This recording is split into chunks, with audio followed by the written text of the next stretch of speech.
yang ada gitu. Al-Quran misalnya kita lihat di An-Naml ayat 1-2. Ini terjemahnya aja dulu ya. Tasin, inilah ayat-ayat Al-Quran dan kitab yang jelas, petunjuk dan berita gembira bagi orang-orang yang beriman.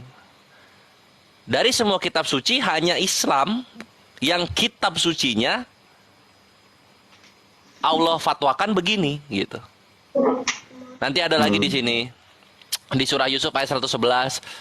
Sesungguhnya pada kisah-kisah mereka itu terdapat pengajaran bagi orang-orang yang mempunyai akal. Al-Quran itu bukanlah cerita yang dibuat-buat, akan tetapi membenarkan yang sebelumnya dan menjelaskan segala sesuatu dan sebagai petunjuk dan rahmat bagi kaum yang beriman. Hanya kitab suci Al-Quran yang begini. Nah, ini dari siapa lagi kalau bukan dari Tuhan semesta alam, Allah Azza wa Jalla.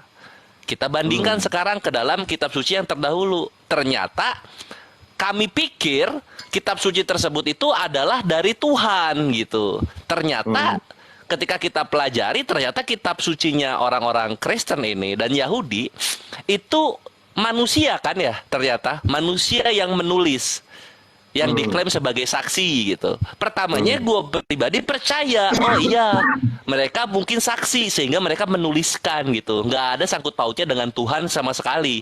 Ini hanyalah kesaksian mereka, kesaksian para manusia yang diimani oleh manusia-manusia berikutnya gitu. Lalu gue ingin menyelam lebih jauh, Forex.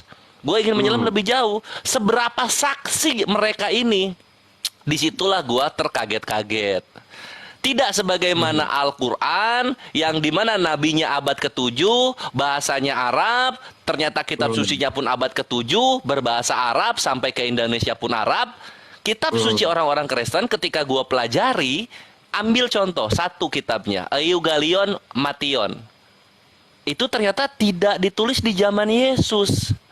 Ini membuat gue secara pribadi kaget. Misalnya kita lihat ya, Magdalene Papyrus. Magdalene Papyrus adalah yang paling tua dari kitab suci Injil Matius gitu. Apakah ini abad pertama? Tidak. Ini abad kedua atau abad ketiga. Ini. Bagaimana bisa orang yang menulis di abad kedua dan ketiga menceritakan orang yang hidup di abad pertama? Kalau kami aman, karena kami dari Tuhan langsung, bukan manusia yang menulis. Tuhan langsung mewahyukan kepada Nabi, Nabi mengkisahkan kepada kita. Nah, kalau dalam kekristenan, manusia abad kedua ketiga menulis Matius, orang-orang percaya orang-orang abad kedua ketiga ini ceritanya benar. Nah, buat kami ini nggak bisa karena ini manusia. Ini manusia yang menulis. Oke, mungkin itu Matius saja. Bagaimana dengan Markus? Ternyata mempunyai masalah yang sama. Papirus 137 yang paling tua dari kitab Markus. Adanya kapan? Lagi-lagi abad kedua dan abad ketiga. Gimana caranya orang mengetahui kisah tentang Yesus, tapi dia baru lahir ratusan tahun kemudian?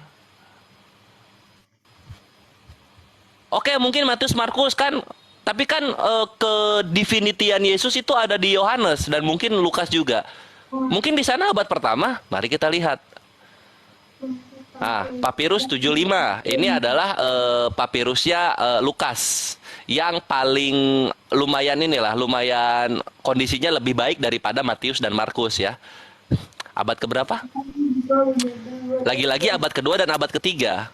Bahkan ini bisa jadi awal abad keempat baru ada. Oke, yang terakhir sekarang kita lihat Yohanes. P52. Ini ya, P52. Ryland Library Papyrus P52. Abad keberapa? Sayangnya lagi-lagi ini paling mentok abad kedua. Jadi bagaimana kami sebagai kaum muslimin ingin membenarkan kitab suci terdahulu Matius, Markus, Lukas, Yohanes kalau ternyata yang menulis itu orang-orang ratusan tahun kemudian. Padahal klaim dari orang-orang Kristen, Islam baru ada abad ke-7. Kami ini abad pertama. Loh, dicek percek kisahnya ini abadnya baru ada di kedua. Paling awal itu abad kedua. Puluhan tahun setelah Yesus naik ke langit.